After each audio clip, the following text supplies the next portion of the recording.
उन्हाळ्यामध्ये ना शक्यतो फळभाज्या किंवा पालेभाज्या म्हणाल अशा मिळत नाही. मग रोज काय भाजी बनवायची असा प्रत्येक गृहिणीला पडलेला प्रश्न. म्हणून आज ना मी तुमच्यासाठी एक मस्त असा झणझणीत बिना भाजीचा पदार्थ घेऊन आली आहे. नमस्कार मंडळी, वंदना किचन मराठीमध्ये तुम्हा सर्वांचं पुन्हा एकदा खूप खूप स्वागत. तर आज आपण ना कोणतीही फळभाजी किंवा पालेभाजी न वापरता बेसन पिठाचा वापर करून एक मस्त असा झणझणीत चटपटीत पदार्थ बनवतोय. यापुढे ना तुमची अंडा भुर्जी असेल किंवा पनीर भुर्जी असेल, हे देखील फिके पडतील, इतका स्वादिष्ट. रेसिपी आवडल्यास एक लाईक आणि एक सबस्क्राईब नक्की करा. चला तर मग वेळ न घालवता आपण लगेच रेसिपीला सुरुवात करूया. त्यासाठी सर्वात अगोदर गॅसवरती मी लोखंडी तवा ठेवून घेतलेला आहे. आता यामध्ये ना आपण अर्धी वाटी बेसन पीठ घालूया. आता गॅसची फ्लेम ना आपल्याला मीडियम करायची आहे आणि मीडियम फ्लेम वरती हे बेसन पीठ ना 2 मिनिटं चांगलं भाजून घ्यायचं आहे.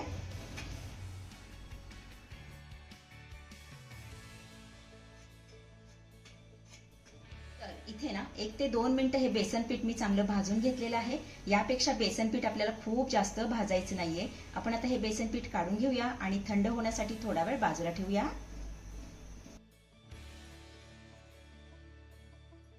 तर इथे आपलं बेसन पीठ पूर्णपणे थंड झालेलं आहे. आता यामध्ये ना आपल्याला अर्धी वाटी पाणी घालायचं आहे. म्हणजे 1 वाटी आपण बेसन पीठ घेतलं होतं, त्यासाठी अर्धी वाटी यामध्ये आपण पाणी घालूया. याला ना छान असं मिक्स करून घ्यायचंय आणि याचं मिश्रण तयार करायचंय. यामध्ये ना आपल्याला गुठळी ठेवायची नाहीये, सगळ्या गुठळ्या मोडून घ्यायच्या. हे बघा अशा पद्धतीने.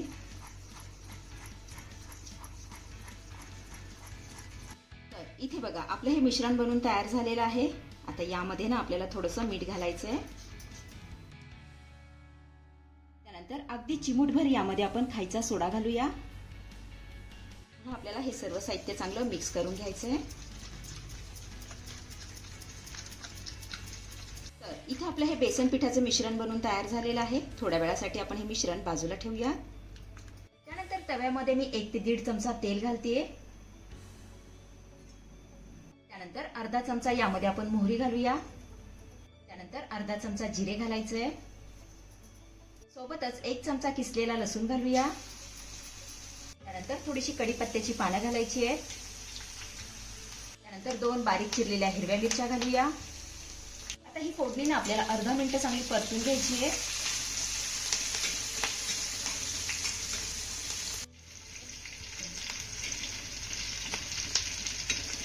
फोडणी आपली चांगली परतून झाल्यानंतर यामध्ये ना आपल्याला 1 चिरलेला कांदा घालायचा आहे. त्यानंतर 1 चिरलेला टोमॅटो घालूया. हा कांदा आणि टोमॅटो आपल्याला चांगला मऊसूर होईपर्यंत परतून घ्यायचा आहे.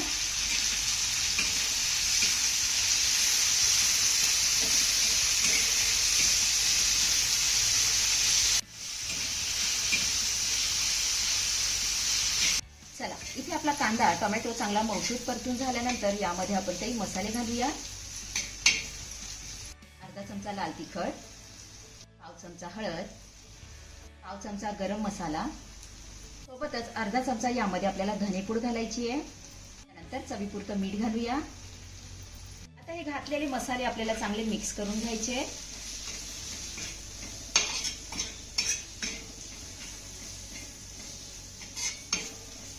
तर इथे बघा हे मसाले मी चांगले मिक्स करून घेतलेले आहेत. आता यामध्ये ना आपल्याला तयार केलेलं बेसन पिठाचं मिश्रण घालायचंय. तर हे मिश्रण आपल्याला अशा पद्धतीने पसरवून घालायचंय. हे बघा.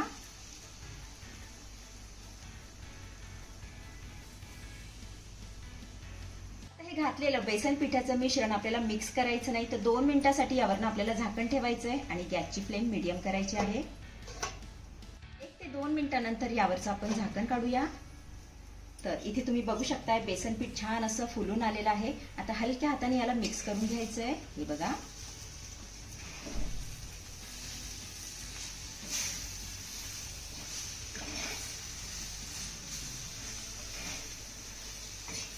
बेसन पीठ मी चांगलं मिक्स करून घेतलेलं आहे. आता 2 ते 3 मिनिटं याला चांगलं परतून घेऊया.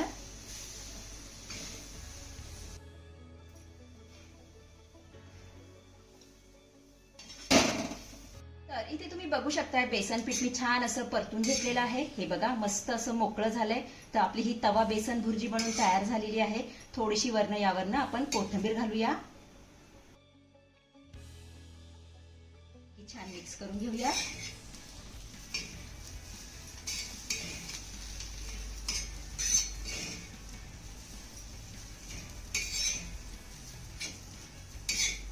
इथे आपली तवा बेसन भुर्जी बनवून तयार झालेली आहे. आता ही खायची कशासोबत? तर ज्वारीची भाकरी, चपाती किंवा वरण भातासोबत खाऊ शकता.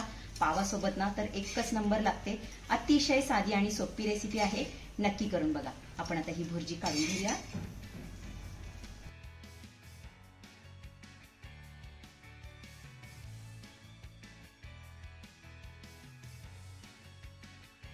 तर मंडळी, कशी वाटली आजची रेसिपी? आवडली आहे का तुम्हाला? आवडली असेल तर लाईक करा, शेअर करा, सबस्क्राईब करा आणि हो, शेजारीच असलेलं घंटीचं बटन दाबून ऑलवर क्लिक करा, जेणेकरून माझ्या येणाऱ्या नवीन नवीन रेसिपींचं नोटिफिकेशन सर्वात आधी तुम्हाला दिसेल. धन्यवाद.